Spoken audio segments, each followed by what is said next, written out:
আরেকটা কাজও ছিল, ওটাও করে দিয়েছে। অনেক রাত হয়ে গিয়েছে, অনেক অনেক হাংরি। সো একটা এগ র্যাপ বানাবো। আমি ফেটা চিজ ব্যবহার করব, বাংলাদেশি ডিম ভাজি কিন্তু ফেটা চিজ দিয়ে করব। আর এটা হলো টর্টিয়া, এটা সুপার স্টোর মেট্রো থেকে নিয়ে আসছি আমি। সুপার স্টোর ওয়ালমার্ট সব জায়গায় এরকম টর্টিয়া পাওয়া যায়। আর বানাবো একটা স্যুপ। এই যে এটা readymade soup, corn soup, Ranveer Singh. কার কার রণবীর সিং পছন্দ কমেন্টে জানাবেন, আমার তো বেশ ভালো লাগে ওকে। সো এন্ড এটার সাথে আমি কিছু ডাম্পলিং মানে মোমো অ্যাড করবো, মোমোটা আমার বাসায় বানানো। So let's start. অনেক অনেক দেরি হয়ে গিয়েছে আজকে, অনেক অনেক হাংরি। দুপুরে বাসায় ভাত খেয়ে গিয়েছি, বাট দেন তারপর থেকে আর কিছুই খাইনি। So let's start.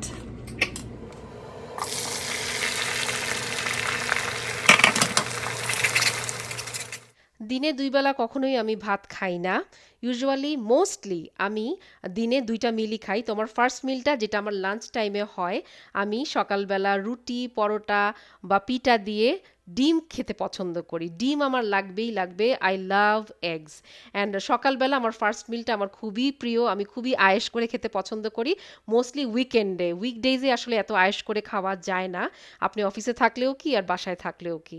অ্যান্ড রাতের বেলা আমি ভাত খাই। আজকে যেহেতু দুপুরে ভাত খেয়েছি, তাই এখন ভাবলাম যে একটা এগ দিয়ে র্যাপ বানায় ফেলি। বাসায় পিঠা ছিল, ওই রেডিমেড পিঠাগুলো। প্রতিদিন যদি ফ্রেশ ফ্রেশ খাবার বানায় খেতে পারেন তাহলে খুবই ভালো। তবে অনেক সময় লেগে যায় এবং তখন আপনার আবার মানে খাবার খেতে খেতে দেরি হয়ে যাবে।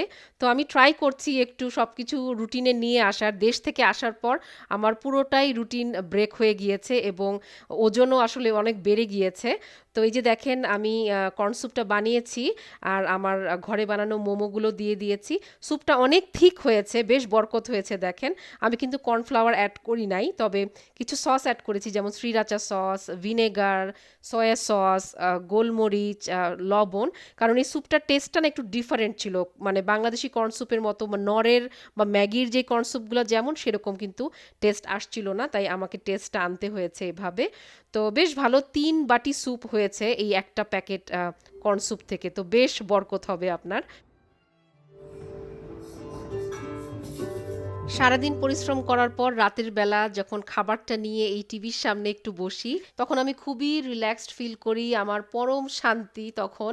অ্যান্ড আমি চেষ্টা করি যে কোনো কিছু মানে কোনো স্ট্রেস, অন্য কোনো দুনিয়াবি কোনো জিনিসের কথা চিন্তা না করতে আমি ফুললি ডিসএনগেজ করে ফেলি অ্যান্ড একটা অন্য দুনিয়াতে চলে যাই।